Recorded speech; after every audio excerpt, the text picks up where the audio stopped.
Thalma Lobel, welcome to the Human Capital Innovations Podcast. Thank you for inviting me. I'm very excited to be here. Yeah, I am always excited to talk with experts in their field, particularly when we get to have a bit of an international flavor joining us on the podcast. And you're joining us from Israel right now. And so this is, I interviewed several other international guests in the last couple of weeks. And so it's always fun when I'm interviewing someone in the morning and it's evening wherever you're at, and which is certainly the case right now with the time difference between Utah and Israel.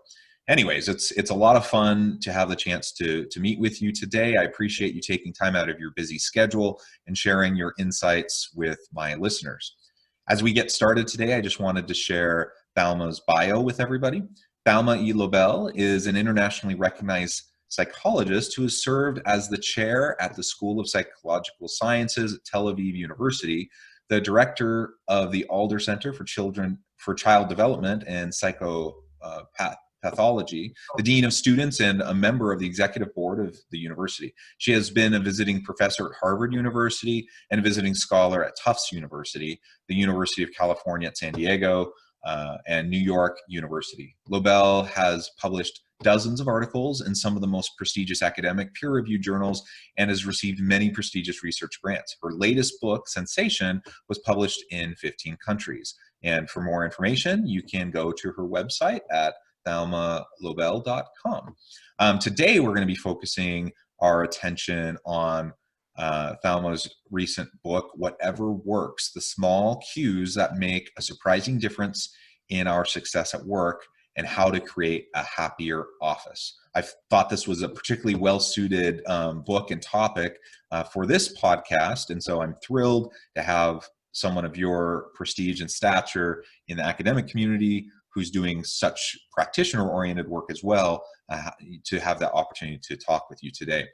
Before we really dive on into the conversation, Thalma, anything else you would like to share with listeners by way of personal context, or any other background or insights into who you are and where you got to where you are? Well, actually, you described me very accurately. But I just want to add that although I was in academia all my professional life, but as you said, and you mentioned, I also was in administration position as manager. So I could have the two, doing research on what is good at work, but then also I have a lot of experience in interviewing, in finding the right people, in managing many people, etc. So I think the combination is good, and that's why I wanted to write for a general audience, because all my professional life till 6 years ago, I wrote articles in professional journals, prestigious ones, but professional. But I really thought I want to reach the general audience, not only psychologists who read the psychology journals. So I wrote my first book, which is, you mentioned, Sensation, the New Science of Physical Intelligence, which indeed was translated to many, many languages. And I really was so satisfied that so many people read it and asked me about it. And and that's why I wrote this book, Whatever Works, which I think gives a lot of takeaways to people, how to be happy at work and to succeed at work. And we'll talk about it now, I hope. Yes, we will. Excellent. And one of the reasons why you struck me as such an interesting person to interview is because there's so much overlap between the types of scholarly work that you do and that I do.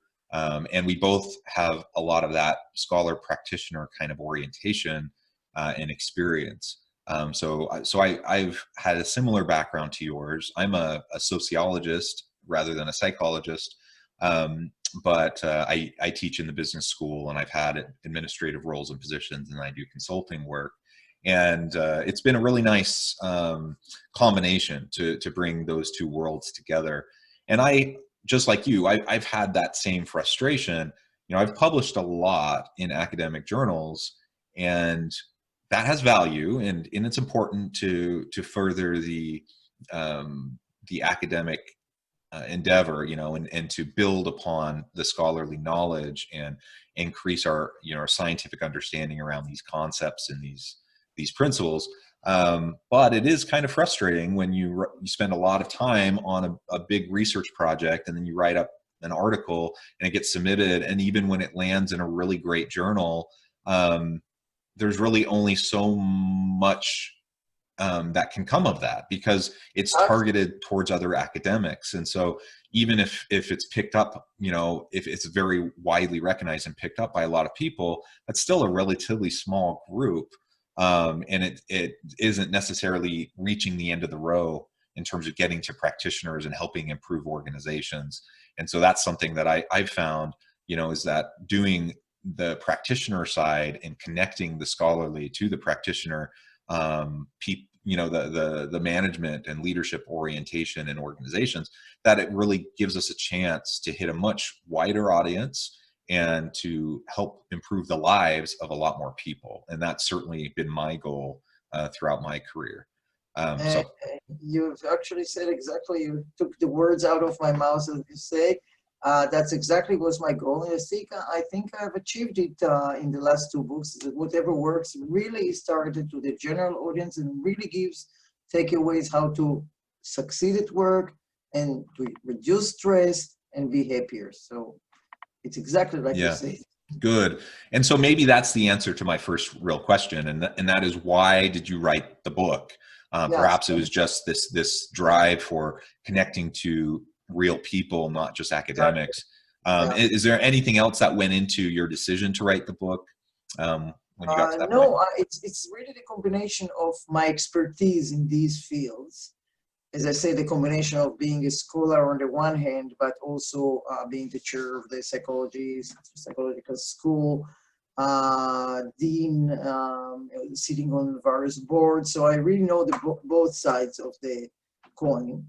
And on the other hand, as I said, I don't want to repeat it, that I really wanted to reach a wider audience and help people. And I got, reinforced by the first book that really had excellent reactions and excellent reviews. So I wrote this book, which I think is at least as good, Whatever Works is at least as good as the first book. Already is translating now to several languages. Well, that's great, and congratulations on the success of your books. Now, let's dig into them a little bit.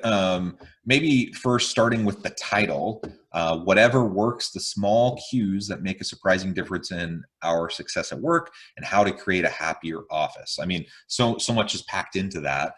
How did you choose the title? Why did you focus in on those elements? And then we can start to dive into more specific pieces of what your book covered.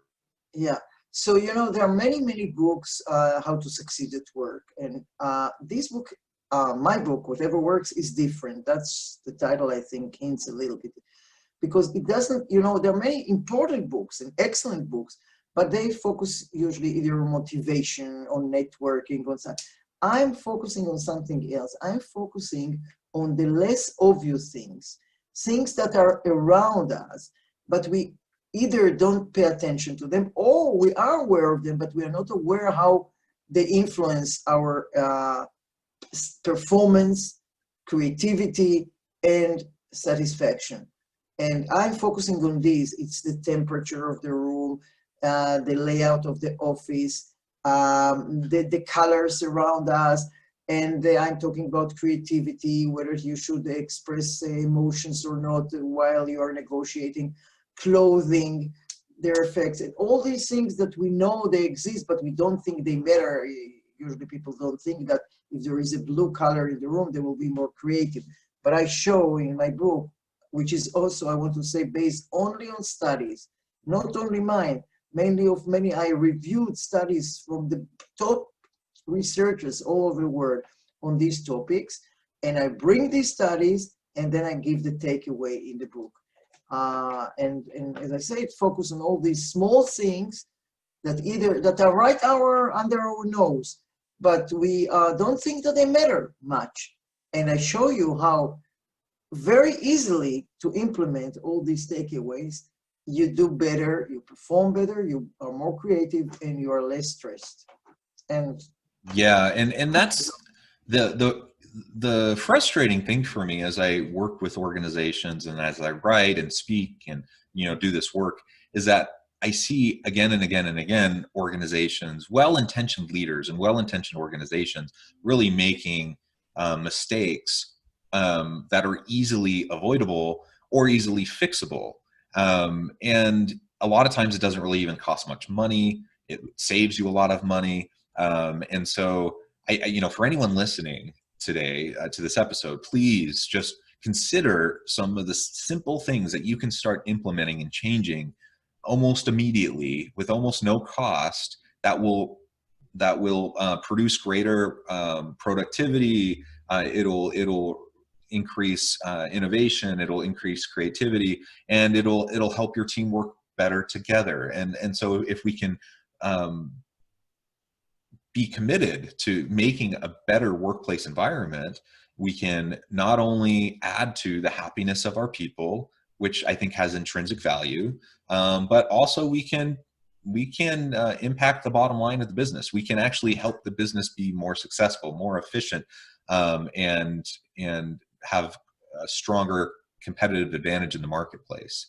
So exactly. And as you said, these are things that are easy to implement, as I say in the book, and I show them all, and cost almost nothing. But you save a lot of money if you do that. I mean, the organization save a lot of money because the people are more productive, less stressed, don't miss day works, as I will show. And for the workers, it's very easy. And we can start talking about, for example, do you want me to talk about the influence of nature, for example, okay? Yes. Let's pick out a few of these small things like nature, colors, some of those types of things that are very easy to start to implement. So, for example, we are all stressed at work. Some people are more stressed, some less. And on top of that, the COVID-19 definitely adds these days more stress than usual. And people are stressed at work for various reasons, for competition, for deadlines, for being afraid that they will lose their job, for conversations with the boss, etc., etc. On top of that, in these days that people started working from home, and some are not, which has a lot of advantages, and we can talk about it, but people have to get used to the new situation. People are afraid to be sick. People are afraid that they will be fired, or people already lost their job. All this is a lot of stress. So one of the things that was proven to reduce stress is nature. So nature is definitely, people like nature. It's beautiful, parks, forests, beaches. But I'm talking not about the beauty, which is, of course, obvious, but there are many studies that showed that people who took a walk or sat in nature, even for a short time, 20 minutes or so, even 15 minutes, and in a minute I'll talk about even less time, compared to those who took the same walk in urban environment, reduced their stress as measured by physiological measures. The cortisol, which is the stress hormone, was lower for those who sat in nature than those who took a walk or sat in urban environment. Heart rate, blood pressure, it really showed. And of course, the reports, people said, I feel more relaxed. It also increased their performance. For example, there was a study done in Stanford where people were asked to either take a walk in the urban environment around the campus, or to take a walk in a park around the campus. And then they were given several cognitive tasks. Those who took the walk in the nature performed better. So it reduces stress, it releases you from a mental fatigue, and then you perform better. Now you can tell me, listen, it's a very good advice, but not everybody has a park around the home or the office. So what I'm saying, first of all, it doesn't have to be a forest or a beach. Of course, it's great if you have, but you can just go to a garden with some flowers and trees. But suppose you don't have even that. There is a solution. There are studies that showed that people who looked at photos of nature or took an imaginary walk in the internet in nature also reduced stress and performed better after that. You can even listen to voices of nature. You can put your earphones and listen to birds or waves. in the internet if you don't have either the time or you don't have any nature around you, and still it works. So, and what I even want to add one more thing, there was one study that people were asked to perform a cognitive task. In the middle, they were asked to stop and look at the scenery for 40 seconds, not minutes, for 40 seconds, at the scenery of either a concrete roof or a roof which is covered with grass, green grass, and for 40 seconds. And then they were asked to continue the task. Those who looked at the green roof performed better. So my takeaway, the first takeaway, even if you're busy with work, you at a certain point take a break, even a short one. If you can, go out and look at nature, or even take a walk if you have more time. If you don't have time, you can open the window and look at nature if you do have a view. And if you don't have either of that, as I say, take an imaginary walk in the internet, hang photos of nature around your office and look at them. You will be surprised how you reduce the stress and release you from your mental fatigue. Yeah, thank you. Thank you for that description. You know, it really is a powerful thing. I've experienced it myself, and I'm a big believer in taking walks around the park, going to nature. We live near a lake, go to the lake, we also live near the mountains. So, you know, go up in the mountains, take a hike. Exactly. That's a privilege that I have based on where I live, because I live in a place that is really close to a lot of different types of just Nature. beautiful nature.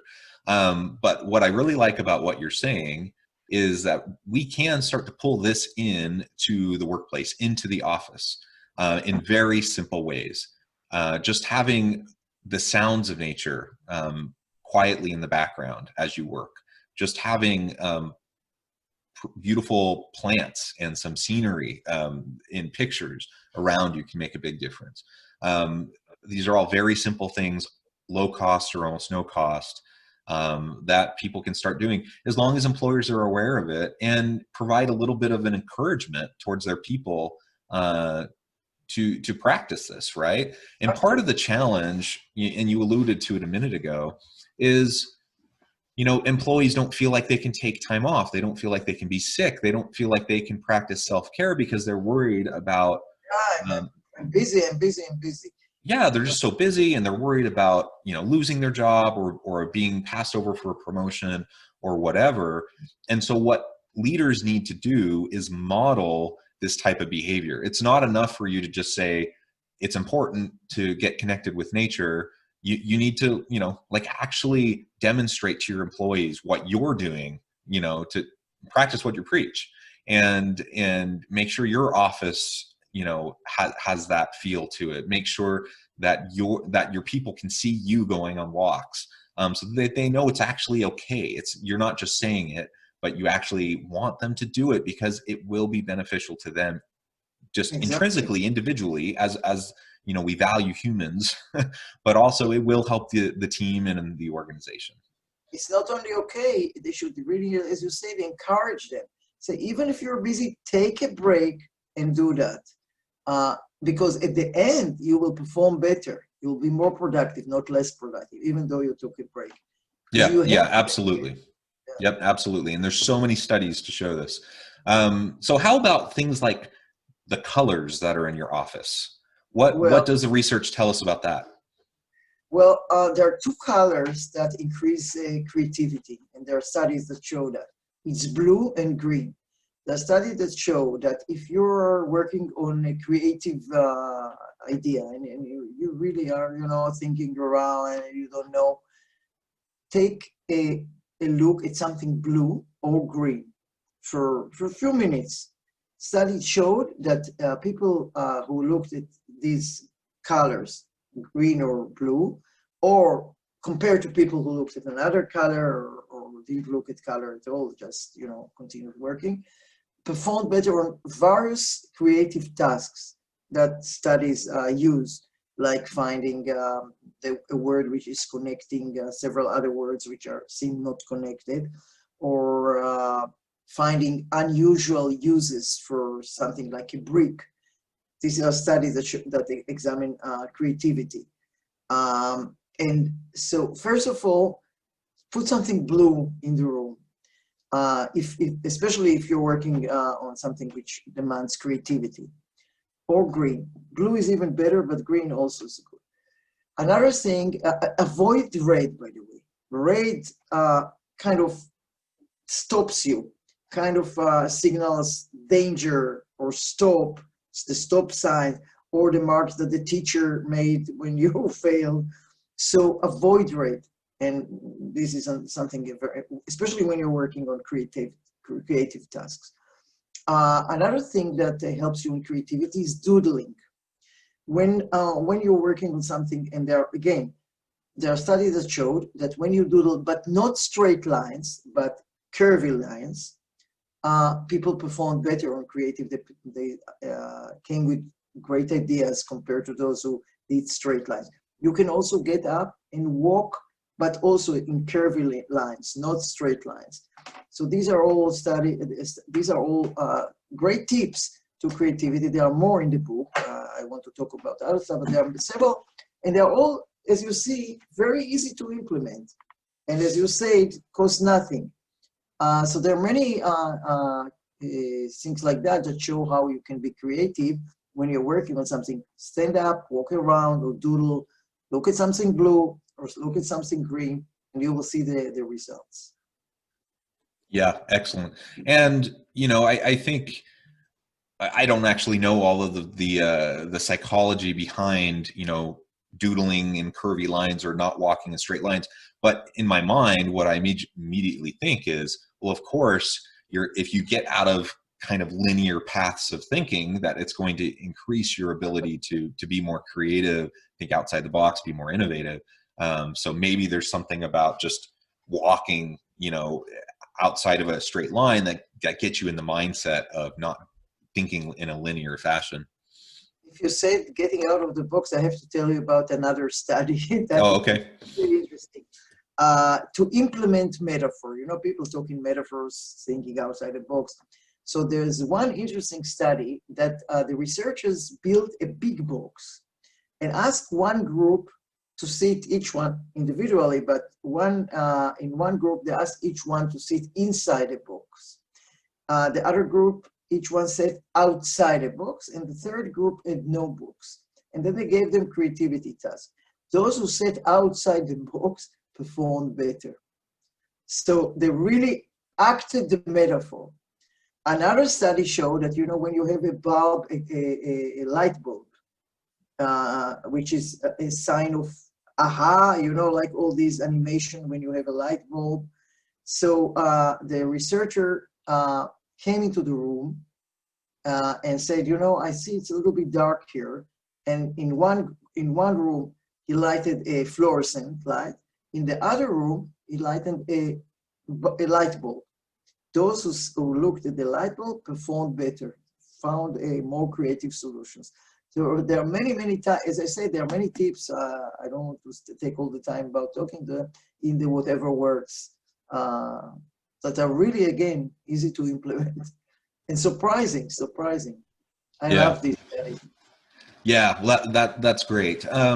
We're down to just our last few minutes, and I know there's so much packed into that book, and so many great insights. If you had to choose just one or two more things to share with listeners as a teaser for the book and the types of things that they can try to implement immediately, what would those be? Well, as you said, there are so many, so it's difficult for me to choose, but you make me choose, so I will. People are working now from home, and we have a lot of Zoom meetings. So I want to talk about the clothes. We all know that, unfortunately, people judge us and are influenced by the way we are dressed. So this is no news. But I want to talk about the studies that show that the way we are dressed, the clothes influence the way we behave. And that influences our Zoom meeting. For example, what do I say?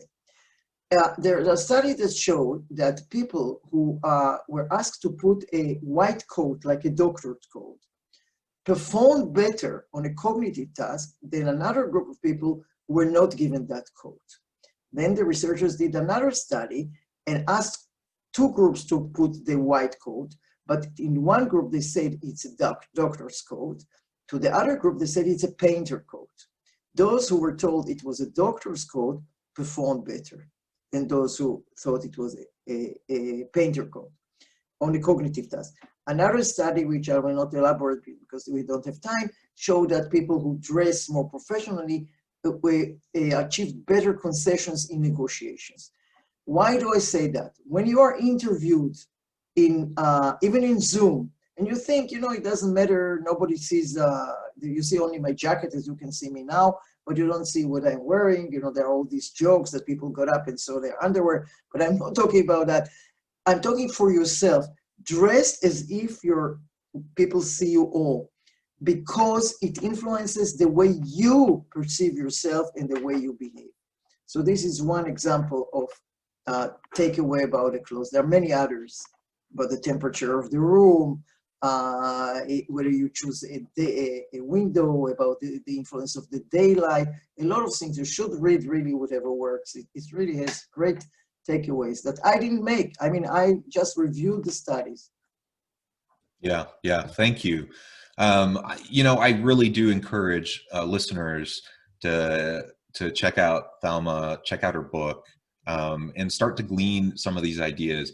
Because as you said, Thalma, at the very beginning, you know, a lot of the studies on the workplace and employee engagement and satisfaction and those sorts of things, they focus on job characteristics. They focus on various types of policies and practices within the organization, relationships, and all of those factors matter. They do matter a lot.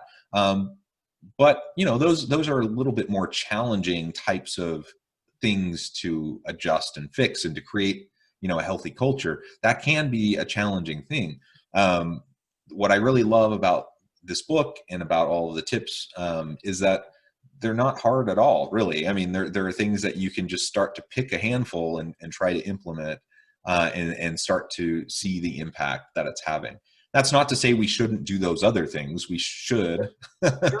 but This is we a can. different angle. This is something else. Yeah, exactly. So, you know, I hope everyone listening will seriously consider what are some of the things you can do in your workplace, and even if it's virtual right now, there are still things that you can do, and you can encourage your people to do. Well, Thalma, it's been a pleasure talking with you. Before we close, I just wanted to give you a chance to share with listeners how they can get connected with you, and if you just want to give the last word. So yeah, first of all, thank you for inviting me. I really enjoyed the interview, and your comments were really important for me. I have my website, thalmalobel.com. You write it Thalma, Lobel, one word, thalmalobel.com, where you can see a lot of my interviews, reviews about the books, etc. And you can email me, and I'll be glad to answer any question. I hope you'll read whatever works, because as I said, and I hope I convinced you, there are many, many takeaways. And after you read it, I'll be very, very glad to hear any feedback, any question, and to answer. thalmalobel.com. Thank you very much. Excellent. Thank you. Again, I encourage listeners to reach out, get connected, check out the book. And as always, I hope everyone can stay healthy and safe, that you can find meaning and purpose at work each and every day. And I hope you all have a great week.